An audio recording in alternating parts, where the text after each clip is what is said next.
Alright everyone, welcome back to another video. Last time we left off with the end of a coup in Argentina. Talking about basically the overthrow of the president in Argentina. We're now on to Baptism of Fire, March 1944. Warm reception for the foe. The Americans mop up on Bougainville. Even the bazooka does not rout some Japanese from their holes. And the flamethrower must be brought into use. Note, the two soldiers firing as the flame man uses a weapon against the enemy pillbox on Bougainville. Fighting had been continuing on the important island of the Solomons since the American landings in November. Although practically cut off from their source of supplies, the Japanese were still struggling. So yeah, obviously, use of a flamethrower will get them out of the pillbox, that's for sure. Get them in the pillbox. It's pretty horrid, honestly. If you imagine, I wouldn't want to imagine it, but if you imagine it, clings to it's not just like so a lot of time in movies when they show them, it almost looks like just a gas flame, but it's not what it is. From what I remember, I believe it's napalm, not napalm, but gas, like a liquid gas. Or a liquid, basically. Like napalm, basically. And it shoots out of a nozzle, and it ignites from a little flame at the end of the flamethrower. And it doesn't just, it's not just, fire that you can, I can wade through it and I might be fine, if you've ever taken your hand and put it through a campfire or something like that. This stuff will stick to you, and it'll stick to the ground, and it sticks to everything, and it burns and burns and burns. So these people would feel horrific pain. I don't want to even imagine the feeling that they had. The French Underground action, March 1944. Sabotage hits the Nazis. The French underground, composed of patriots, kept on resisting the German conquerors in every possible manner. Was of terrific help to the Allied movement. Their work consisted of slowing up production in munitions and arms factories. Examples of sabotage are shown in these two pictures of wrecked trains. So this one here. You can see it's a pretty bashed up train. And this one also right here, which has been flipped off the tracks. Hundreds of Frenchmen were arrested by the Gestapo and shot in reprisal. But the underground movement kept on, patiently waiting for the days of deliverance. Yeah, and they don't have to wait too long. The days of deliverance are coming, and they're coming soon.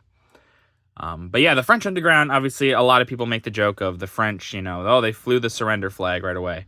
To be fair to them, there was basically treason in the French high command. But the French people never gave up. They fought and fought and fought. And sure, it wasn't maybe in traditional battle, but they had big spy networks, things like that, to just sabotage everything they possibly could. The Germans try to stem the Russian tide. March 14th, 1944. A red avalanche rolls on. And these pictures captured German newsreel photos. Two German gun crews are shown on duty behind their gun on the Ukrainian front. The Nazi high command apparently had hoped to gain time by making a stand on the Bug River, but Marshal Konev's second Ukrainian army broke through, crossed the river, and pushed west. The German retreat was ragged and disorderly in places. In capturing one railroad junction, the Second Army seized two whole military trains loaded with Nazi war equipment. Yeah, the run back basically is just awful. The Germans have such a disorderly retreat, basically. And a lot of it is for a similar policy that Stalin had, basically. The Germans also had. Hitler did not want them to fall back at all. They were like, "No, we can hold this. We can hold this." Because to be fair to Hitler, in this regard, I know, crazy, but his army had done really well against the Soviets. So there's no reason, at least earlier in the fallback, to think that his army couldn't do it again. But they can't. They just don't have the manpower or strength at this point to stop the Red Army. And it's just going to be a cascading of events. And it's just like, this is one of the moments when they talk about, oh, well, Hitler made the bad decisions. This is one of the bad decisions, not letting them retreat when they really, really needed to. Some of the bad decisions were his generals, because they're like, no, we can do this. And they were full of it. But this decision in particular is definitely falls on him. Some Japanese retire from the strife of battle. March 1944. Their tough days are over. Japanese prisoners captured in recent Central Pacific operations debark from a ship, which brought them to a Pacific base. They are wearing clothing furnished them by the United States and are bound for a prisoner camp where they will receive all consideration due under the Geneva Convention. This was in sharp contrast to the barbaric treatment accorded Americans and other Allied soldiers captured by the Japanese during their early success in the Pacific theater.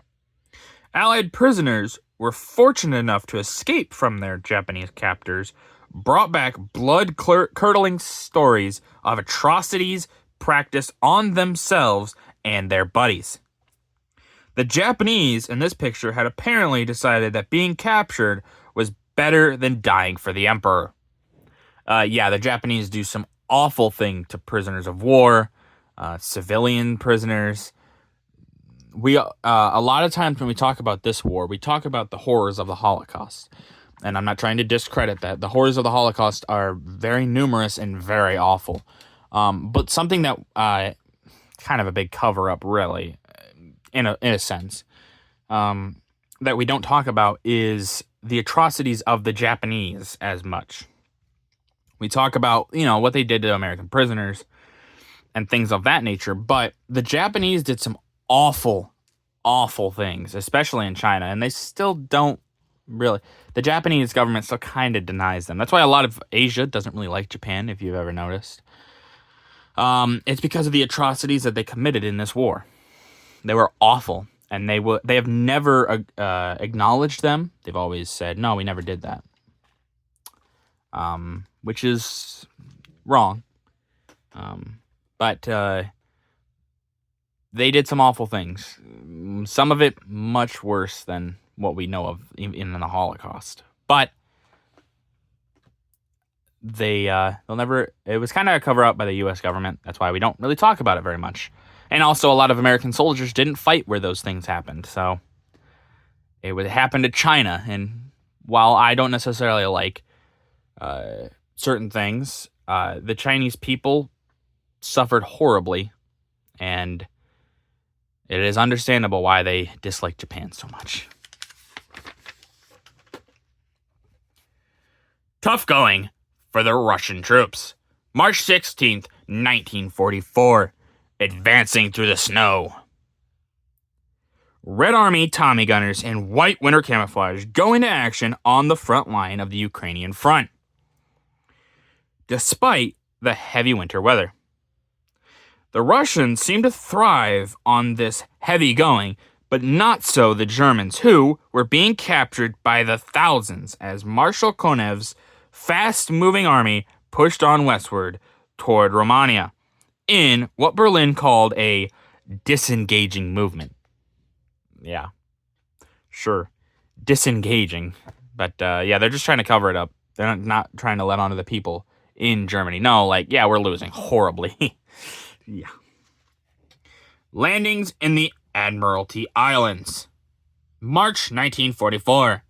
Southwest Pacific action. On March 15th, American troops landed on Manus Island in the Admiralty Group after a heavy preliminary bombardment from the sea and from the air. The first attack destroyed landmines, machine gun nests, and booby traps and advanced inland in the Larangao airfield. On the following day, the airfield was captured and we were only 600 yards from Larangao itself. On March 18th, after a fierce tank battle, Larangao fell. American troops holding their weapons and ammunition above their heads land on Namur Island. Yeah, obviously they don't want to get their guns wet, ammunition wet. It can cause problems, and it could also rust the inside of the gun, things like that. Don't want any of that. Too much extra work that they'll have to do later on. And then at the bottom, the Allies land supplies on Green Island. A landing craft may be seen on the left of the picture. You can see it right there. There's the landing craft.